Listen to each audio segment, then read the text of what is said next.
Good morning, dear students. We are discussing the topic accounting treatment of reserves and accumulated profits when there is change in profit sharing ratio.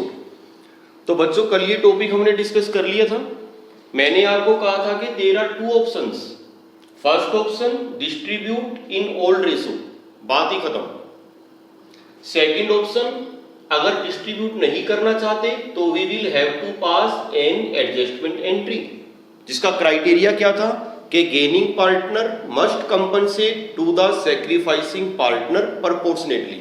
ये बातें कल हो गई थी. कल एक स्टूडेंट ने एक डाउट मेरे से पूछा था कि फर्स्ट ऑप्शन है, सेकंड ऑप्शन है, if the question is silent then what to do. अगर क्वेश्चन साइलेंट है तो फिर आपने कौन सी ऑप्शन चूज करनी है. बच्चों वैसे तो आप कुछ भी कर सकते हो, लेकिन फिर भी अगर क्वेश्चन साइलेंट है तो आप ये ऑप्शन चूज करना. This will be convenient. If the question is silent we will distribute accumulated profit और accumulated loss in old ratio. That's all. ठीक है. एक न्यूमेरिकल क्वेश्चन हम डिस्कस कर रहे हैं.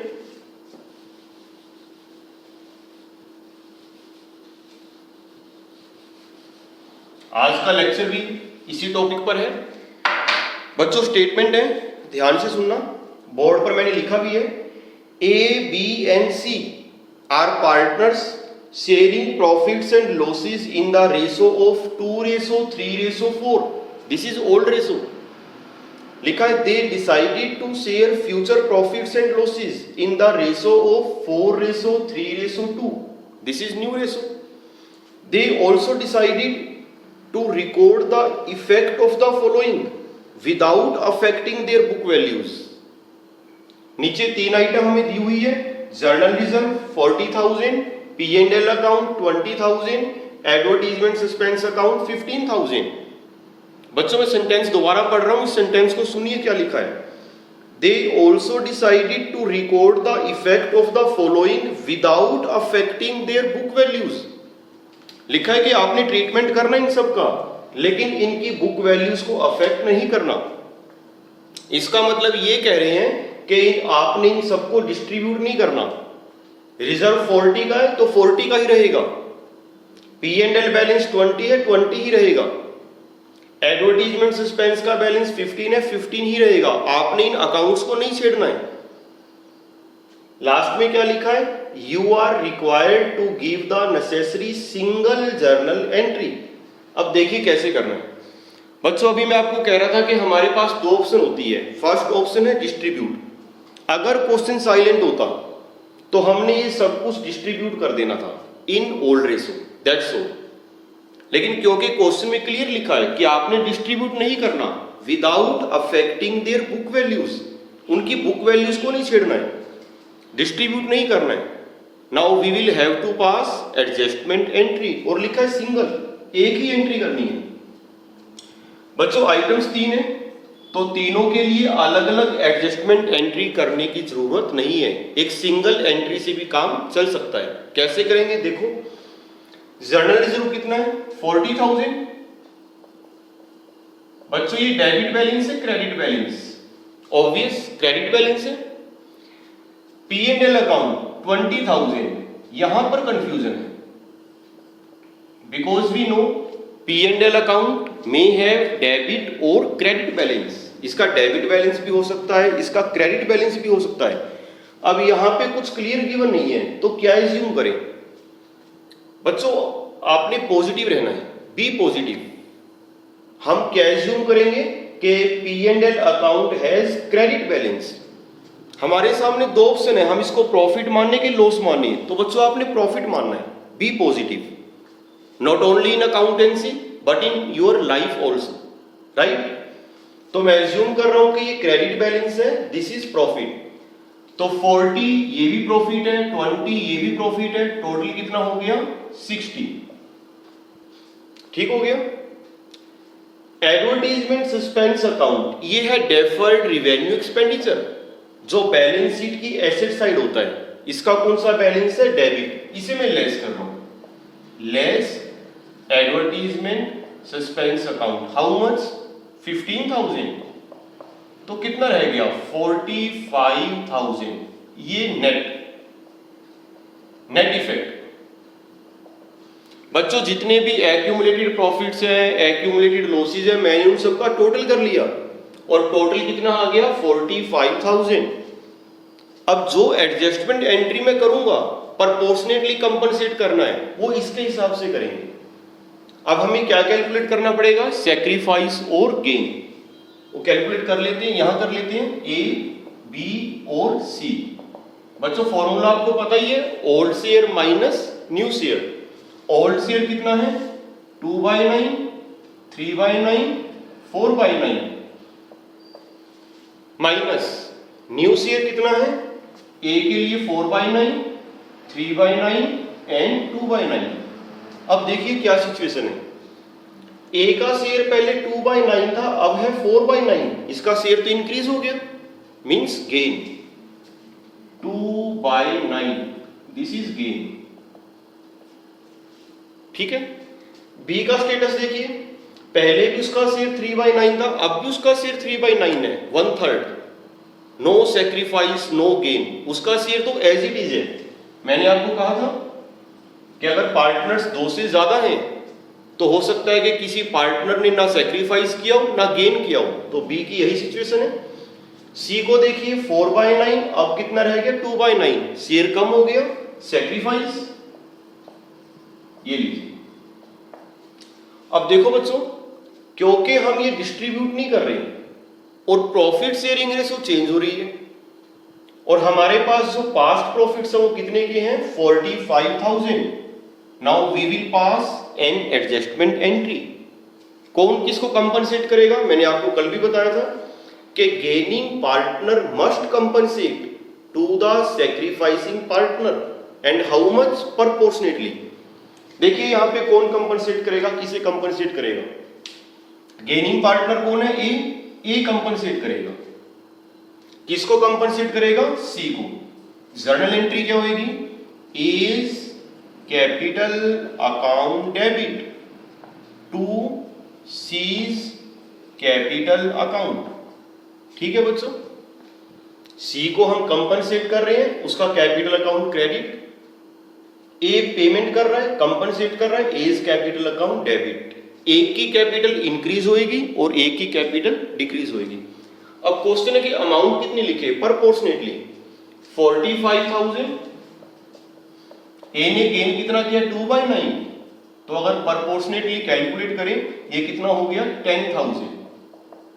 तो हमारी जो जर्नल एंट्री होगी वो कितने से होगी बच्चों 10,000 से। ठीक है, नरेशन आप लिख सकते हो, adjustment entry for reserve P&L advertisement suspense due to changing profit sharing ratio. ये था, क्लियर है बच्चों। ये बातें तो कल भी हो गई थी। अब देखिए मैं इस क्वेश्चन को थोड़ा चेंज कर रहा हूं, ध्यान से देखना बच्चों।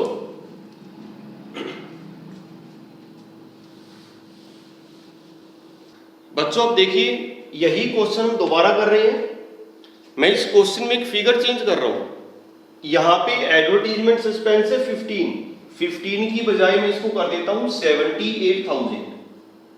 कितना हो गया 78,000। बाकी क्वेश्चन एज इट इज है, वही स्टोरी है। तो देखिए कैसे करेंगे। मेरे को डर है कि बहुत सारे बच्चे इसमें गलती कर देंगे। कैसे करेंगे देखिए, मैं टोटल कर रहा हूं, journal reserve plus P&L total कितना हो गया 60 और एडवर्टाइजमेंट सस्पेंस कितना है 78। तो टोटल हो गया 18,000। नेगेटिव आ रहा है, नेगेटिव। प्रॉफिट्स कम थे और एडवर्टाइजमेंट सस्पेंस का बैलेंस ज्यादा है, तो डिफरेंस जो आ गया वो आ गया 18,000 नेगेटिव। मींस हमारे पास कोई एक्यूमुलेटेड प्रॉफिट्स नहीं है, बल्कि हमारे पास तो एक्यूमुलेटेड लॉस है, और वो भी कितने का है 18,000 का। ठीक है, अगली बात है, क्वेश्चन में क्लियर लिखा है कि डिस्ट्रीब्यूट नहीं करना कुछ भी, किसी की बुक वैल्यू को आपने अफेक्ट नहीं करना। तो we will have to pass adjustment entry. Sacrifice और गेन मैंने कैलकुलेट कर रखा है। ठीक है, अब देखिए what should be the journal entry. सबसे इंपॉर्टेंट बात जो मैं आपके साथ डिस्कस करना चाह रहा हूं, बच्चों मैं 2 मिनट आपको दे रहा हूं सोचने के लिए, 2 मिनट्स, सोचिए क्या एंट्री होगी।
देखिए बच्चों, क्या सोचा आपने?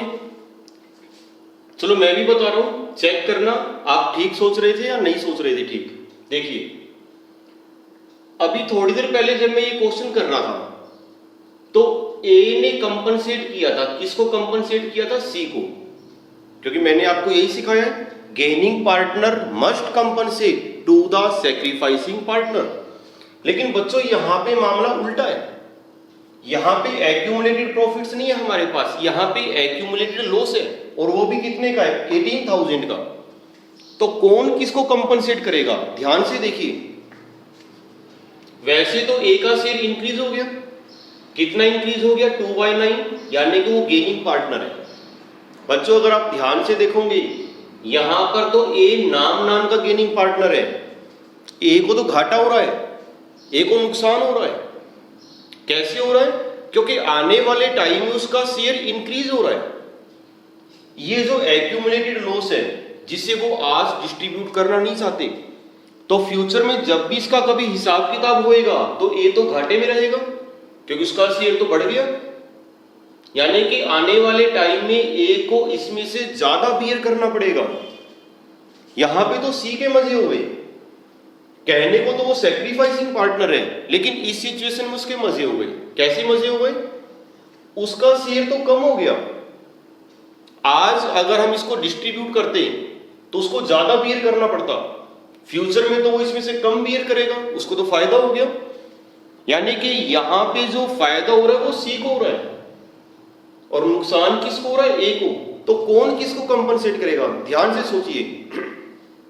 अब सी कंपनसेट करेगा, और किसे कंपनसेट करेगा? ए को। क्राइटेरिया चेंज हो गया हमारा। What will be the journal entry? देखिए, टू इज कैपिटल अकाउंट, मैं ए को कंपनसेट कर रहा हूं, समझ रहे हो बच्चों?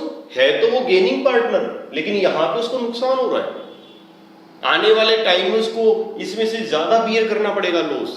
तो हम उसको कंपनसेट कर रहे हैं ताकि ए के साथ कोई ज्यादती ना हो, ए के साथ कोई इनजस्टिस ना हो। कितनी कंपनसेशन मिलेगी उसको? 18,000 2/9 proportionately, that comes to ₹4,000, right? और कौन कंपनसेट करेगा? C. C's capital account debit with ₹4,000, this is adjustment entry. बहुत अच्छा पॉइंट है बच्चों, ध्यान रखना कि एक्यूमुलेटेड प्रॉफिट्स भी हो सकते हैं, एक्यूमुलेटेड लॉस भी हो सकते हैं। एडजस्टमेंट एंट्री करने का जो मैंने क्राइटेरिया आपको सिखाया है उसको ध्यान से फॉलो करना विद लॉजिक, ठीक है? तो बच्चों ये टॉपिक ओवर हो गया हमारा। इस चैप्टर के अंदर 2 टॉपिक हमारे ओवर हो गए, accounting treatment of goodwill and accounting treatment of reserves and accumulated profits. एक बुक में दिया हुआ है वर्कमैन कंपनसेशन रिजर्व, एक है इन्वेस्टमेंट फ्लक्चुएशन रिजर्व, जिनको हम स्पेसिफिक रिजर्व कहते हैं। बच्चों वो टॉपिक अभी मैं पोस्टपोन कर रहा हूं, 1-2 दिनों के बाद उसको हम डिस्कस करेंगे, क्योंकि अभी हमने एक टॉपिक और करना है रिवैल्यूएशन ऑफ एसेट्स, और रिवैल्यूएशन का टॉपिक होने के बाद फिर एक दिन हम उस पर लगाएंगे workman compensation reserve and investment fluctuation reserve. उसके बाद अगर समझाऊंगा तो बेटर रहेगा। ठीक है बच्चों, एक बात ध्यान रखना, मैंने पहले भी कही थी कि जो टॉपिक्स इस चैप्टर में आपको समझाए जा रहे हैं, गुडविल का ट्रीटमेंट, रिजर्व्स का ट्रीटमेंट, रिवैल्यूएशन, ये सारे टॉपिक्स आगे काम आएंगे। नेक्स्ट चैप्टर है एडमिशन ऑफ ए पार्टनर, उससे नेक्स्ट है रिटायरमेंट और डेथ। अगर एक बार यहाँ पे कंसेप्ट क्लियर हो गई तो हर चैप्टर में कंसेप्ट सेम है। ठीक है बच्चों, तो ये ध्यान रखना। Thank you very much.